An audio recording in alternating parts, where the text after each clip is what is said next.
అనగా అనగా ఓ ఊళ్ళో ఒక వస్తాదు ఉండేవాడు. ఇంకో ఊళ్ళో ఇంకో వస్తాదు ఉండేవాడు. వారిద్దరూ ఓ గ్రామములో కలుసుకున్నారు. ఒక వస్తాదు రెండో వస్తాదుతో అన్నాడు, కదా నీవు నాతో కుస్తీకి వచ్చెదవా లేక నీ కాలితోడా తీసేదవా అని. రెండోవాడు ఏమన్నాడం, నేను తొందర పనిమీద వెళ్తున్నాను, ఇప్పుడు వీలుకాదు. ఫలానా రోజున కలుసుకుందామంటే నేను వస్తాను అన్నాడు. సరేనని ఒకరి గ్రామము ఒకరు తెలుసుకుని వెళ్ళిపోయినారు. కొంతకాలమువకు వాళ్ళు అనుకున్న ప్రకారము గడువురోజు వచ్చినది. ఒక వస్తాదు ఇంటివద్ద భార్యతో, ఏమే, నా కోసరము ఒక వస్తాదు వస్తాడు, వాడితో ఏమని చెబుతావంటే, ఫలానా గ్రామములో విపరీతమైన వర్షము కురుస్తున్నదట. వర్షము పడకుండా అక్కడ గండుచీమల మీసములతో పందిరివేయుటకు వెళ్ళినాడు అని చెప్ప మని బయలుదేరినాడు. రెండవ వస్తాడు ఇంటివద్ద భార్యతో అన్నాడుగదా, ఏమే, నా కోసము ఒక వస్తాదు వస్తాడు, ఫలానా గ్రామములో మబ్బు చిల్లిపడి ఏనుగా తొండమంత వర్షధార పడుతూ ఉన్నదట.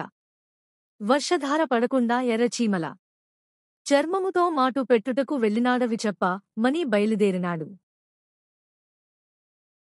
ఈ విధంగా భార్యలతో చెప్పి బయలుదేరిన వారిద్దరు పొరపాటున దారిలో కలుసుకున్నారు. ఇక్కడనే కుస్తీ పట్టెదమంటే రెండవాడు, ఇక్కడ మనపోట్లాట చూచేవారు ఎవరూ లేరు, గెలుపు ఎవరిదైనది చెప్పేవారు లేరు. ఆ కనపడే గ్రామము వెళ్ళదా మంటుండగా ఆ దోవనే ఓ ముసలమ్మ పొలములో ఉన్న మనమడికి 7 కుండలలో అన్నము వగైరాలు పెట్టుకుని 7 కుండలు దొంతరగా నెత్తిన పెట్టుకుని వెళుతూ ఉన్నది. వస్తాదులు ఆ ముసలమ్మను పిలచి, అవ్వా, మేమిద్దరము పోట్లాడుకుంటాము, ఎవరు గెలిచినది ఎవరు ఓడినది చెప్ప మన్నారు.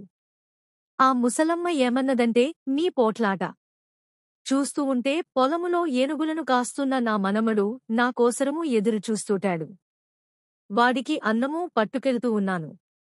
మీరు నా నెత్తిన ఉన్న 7 కుండల దొంతర పడకుండా చెరొకరు 2 భుజముల మీద ఎక్కి పోట్లాడుతూ ఉండండి, నేను నడుస్తూనే ఉంటాను. దొంతర ఎవరు పడనీయకుండా ఉంటారో వారు గెలిచినట్ట. నీ చెప్పింది ఆ ప్రకారమే వారు చెరియొక భుజము మీదెక్కి పోట్లాడుతూ ఉన్నారు. ముసలమ్మ నడుస్తూనే ఉన్నది. పొలం సమీపమునకు వచ్చింది. ముసలమ్మ మనమడు ఏనుగులను పొలములో కాయుచున్నాడు. వాడు తన అవ్వరావటము చూసి తొందరగా 7 ఏనుగులను మూటకట్టి చెట్టుకొమ్మకు వేలాడదీశాడు. పెట్టి వస్తాదులు తమని చంపటానికి వస్తున్నాడని భయపడి ముసలమ్మ భుజముల మీదనుంచి కిందికి దూకి పారిపోయినారు.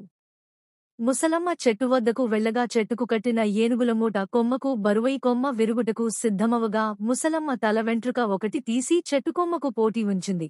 ఆకాశ మార్గాన పోతూ ఉన్న గడన పక్షి ఏనుగుల మూటను చూసి ఆహారం దొరికిందని సంతోషించి మూటను ఆత్రంగా తన్నుకుపోయింది.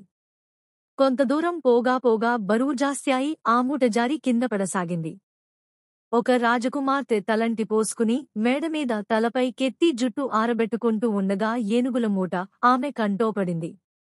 కంటోపడిన నలక ఎంతకు రాకపోవటం వల్ల మంగలిని పిలిపించారు. మంగలి రాజకుమార్తె కంటోబడిన ఏనుగుల మూట తీసి దానిని తన పొదిలో వేసుకుని ఇంటికి వెళ్లాడు. 7 ఏనుగులను మూట విప్పి తన ఇంటి ముందు 7 స్తంభాలకు కట్టివేశాడు. మంగలి కూతురు వాటిని చూసి ఆడుకోవటానికి తనకివ్వమని తండ్రివి అడిగింది. వాటిని నువ్వు నలిపి చంపేస్తావు, అందుచేత నీకివ్వను అన్నాడు. మంగలి అందుకు మంగలి కూతురు వసారాలో కూర్చుని పెద్దపెట్టున ఏడవసాగింది. ఆమె కంటివెంట కన్నీరు వరదలై పారింది. ఆ ప్రవాహంలోపడి 7 ఏనుగులు కొట్టుకుపోయాయి. మీరు చెప్పండి, ఎంతమందిలోనూ ఎవరు గొప్పు? ముసలమ్మ, మనమడా, రాజుకూతురా, మంగలాడా, మంగతాడి కూతురా?